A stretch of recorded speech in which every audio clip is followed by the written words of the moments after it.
ಮಹಿಳೆ. ಹೆಣ್ಣೆಂದರೆ ಬರೀ ದೇಹವೇ? ಅವಳೆಂದರೆ ಒಂದು ಯಂತ್ರವೇ? ಆಕೆ ಎಲ್ಲರ ಸೇವಕಿಯೇ? ಮಹಿಳೆ ಎಂದರೆ ಅಬಲೆಯೇ? ಅವಳೊಂದು ಪ್ರೀತಿಯ ಅಕ್ಷಯ ಪಾತ್ರೆ. ಅವಳು ಹಸಿವ ನೀಗುವ ಅನ್ನಪೂರ್ಣೆ. ಸೋತಾಗ ಧೈರ್ಯ ತುಂಬುವ ಸ್ಫೂರ್ತಿ.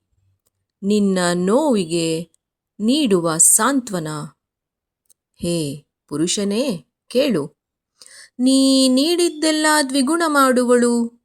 ಅದು ಪ್ರೀತಿ, ಪ್ರೇಮ, ಕರುಣೆಗಳಾದರೂ ಅವು ದ್ವೇಷ, ಅಸೂಯೆ, ದಬ್ಬಾಳಿಕೆಗಳಾದರು. ಅವಳಿಲ್ಲದೆ ನೀನೆಂದೂ ಶೂನ್ಯ. ಅಜ್ಜಿ, ತಾಯಿ, ಸೋದರಿಯಾಗಿ, ಮಗಳು, ಸತಿ, ಗೆಳತಿಯಾಗಿ ಅವಳೊಂದಿಗಿದ್ದರೆ ನೀನು ವಿಶ್ವಮಾನ್ಯ. ವಿಶ್ವಮಾನ್ಯ. ಕಾವ್ಯನಾಮ ಅಂತರಾಳ.